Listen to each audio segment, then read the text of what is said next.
Hi there and welcome back to Dorset Scouser's Garage. Thought I'd do a little update video. Quite a lot going on the channel at the moment.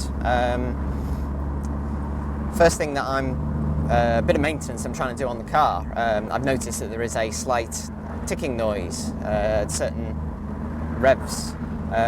Opened up the engine bay and had a really good listen to the engine and all sorts of different kind of revs, and it doesn't seem to be coming from the engine. I think, and this is diagnosed somewhat by kind of Facebook mechanics and that sort of thing, but people were suggesting it could be heat shields. There are heat shields around the exhaust, and it does only seem to happen at certain revs, at certain kind of reverberations around the exhaust. It certainly makes sense because there are some points when I'm revving up to just before VTEC or revving back down again, when it's about 5,500 revs, it creates this kind of metally, not kind of grinding sound, but a kind of metallic, raspy sort of note, which sounds alright, but I don't think it's the normal behaviour of the exhaust. So I'm putting it down to some of the heat shields underneath being loose. I jacked the car up in the air, had a little poke around underneath, and then jacked it up, and I still couldn't really get close enough to have a decent look at it. So at the moment I'm thinking about giving it to my mechanic and just getting him to get it up in the air, just seeing what I can diagnose is wrong with it, maybe tighten a few things up. But I'm pretty convinced that it isn't anything to do with the engine. The engine's running sweet as a nut. I'm glad it is, because I've got quite a big trip planned with the car. That's the next kind of update. I'm going to be going with Claire up to the Brecon Beacons, usually the kind of thing I'd do in the van, maybe even consider sleeping in it, in the camper van, but I'm doing it in the Honda. So we've got 2 different Airbnbs booked in the Brecon Beacons. One of them is really near, I think it's the A4049. I'll probably correct that in the comment up in the screen. But I've heard that's a really good driving road, and a lot of the roads in the Brecon Beacons are. So a lot of the videos I'm going to be producing that weekend are going to be just me driving around trying to find these roads, but particularly that one, I think it's called the Black Mountain Pass. So I'm really excited about that, doing that in the Honda, praying for good weather. If the forecast is rainy, I will probably put the hardtop on the car, because I always had the option to take it off and leave it at the Airbnb we're staying at for 2 nights. Plus that Airbnb is up at a bit of a farm track, so it could be quite interesting getting up there. But we'll see. I'm really looking forward to that. I really hope to do more kind of road trips with the Honda soon, because usually I revert to using the van. It's great for long mileage journeys. I can carry loads of stuff, it's really practical. But I'll be doing a preparation video for that as well, kind of preparing the car, preparing what I need, what we're packing, how it's all going to fit. I have every confidence. So it's only going to be 3 nights, 4 days, so we don't really need that much stuff. But a lot of people have said that this Honda is not particularly practical.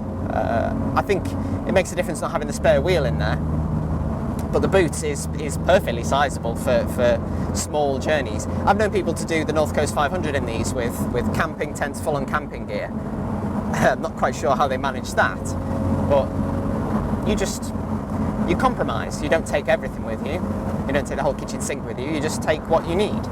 But we won't be camping. We're just staying in Airbnbs. We'll just need clothes, camera gear, that sort of thing. We do carry a lot of camera gear with us. I will bring oil, some kind of basic maintenance stuff as well, some tools. But yeah, really looking forward to that. That's going to be not this weekend, but next weekend, the Friday to the Monday. And then the other update is that later on this month I'm going to be going over to Canada. So there'll be a bit of a lull in terms of videos on the channel. I might try and record some while I'm over there, but I'm not sure they'll be particularly car related. But during that time I've booked the car in to have a little bit of work done at a place in Christchurch called Custom Colours.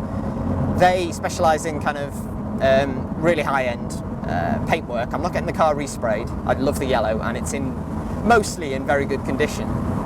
There are just some points which I want touching up. So for instance, the wing mirrors are looking a little bit stone chipped. Apparently there was a cover on one of them on the passenger side, which apparently melted in the sun. The bloke who looked at the pictures that I sent over to them, he said that somebody leaned on it while the paint was still drying, which is equally plausible. It does look like something's gone wrong there. I'll put a picture up. But also the front bumper has always been in really poor shape. Previous owner did use it for a lot for track use, so kind of going over the I forgot what they're called now, the bumpers at the side of the road.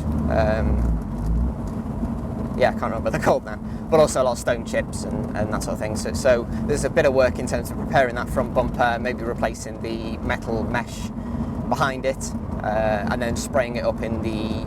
It isn't actually, I thought this was Honda... So it isn't the yellow that I thought it was initially, but I looked back on the eBay description from the bloke I recently, a year ago, bought it from, and he says what yellow it is.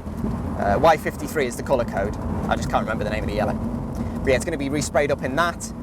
So taking the whole bumper off. Hopefully they're going to think of a better solution of fixing the bumper to the front, which isn't consisting of cable ties. In that time, I'm rushing around to try and find some wheel arch liners, some fender liners, because those have been shot through as well. While the car was quite low, the wheels did bump on them and scrape on them, and also it's had a lot of stone chips and a lot of road rash on it as well, so they could do with being replaced. Also, the side strakes need a little bit of work doing to them, and of course the rear boot lid with the carbon fibre spoiler. So that is going to be painted up in the same yellow as well, which is something I really should have done a little bit before, but because I am away for 2 weeks, Custom Colours over in Christchurch in Dorset will have the car for that time, and we're going very slowly for some reason, and it'll be done while I'm away and I can go and pick it up. So there'll be a video on that, me dropping the car off, saying my goodbyes and that sort of thing, and then actually going and collecting it. But that won't be for another 2 or 3 weeks time, well, more than that, it'll be about a month or so on the channel. And also I'm driving up to my girlfriend's house now, and we're going to be not doing the video as such, but doing a little test drive on her dad's Triumph Spitfire, the 1972 Triumph Spitfire. It's been in her family for 45 years, I think. They got it when it was 2 years old, and I've owned it. It's a 1972, so it's 47 years old. So the gentleman, my girlfriend's uncle, I think, or great uncle, he lives in London or nearby London, and just the car wasn't getting used. It isn't getting used now, to be fair, but it does get runs out and it goes to car shows, so it does have that regular sort of drive, and it's kept in a more suitable condition for a classic. But yeah, absolutely tons of history. I'm going to be doing an interview with the previous owner, as well as driving it, and just seeing what it's like driving a 40, nearly 50-year-old classic British convertible sports car. So I'm really looking forward to that. That's going to be really good fun. But yeah, tonight I'm just driving up and just seeing how I get on with the car, making sure I get used to it. I don't want to take it out for the first time. We did do a little bit of driving around a field at the end of Sherborne Classics when everyone else had gone home, so we all swapped cars and gave each other's cars a drive around. But yeah, this will be the first time it's out on the public road. I've got fully comprehensive insurance on anyone's car, which is a slight plug if you are interested in having your car featured on the channel, or if you want to drive my Honda and want to do a collaboration, then link me up in the comments below. Subscribe to this channel. I've got some quite interesting news which I'm not going to tell you about yet, but I'm hoping something will come of that. Quite a big YouTuber related to that. But yeah, I will keep this channel as updated as possible while I'm away. I've got a few videos in the works which I'm editing and processing, and hopefully some more that I'll record over the next couple of weeks before we go to Canada. But yeah, I shall see you in a video very soon. Keep subscribing. Thank you all, everyone that's subscribed so far. There'll be lots more road tests and hopefully more interesting cars on the channel coming soon, as well as maintenance on the Honda. I shall see you in a video coming really soon.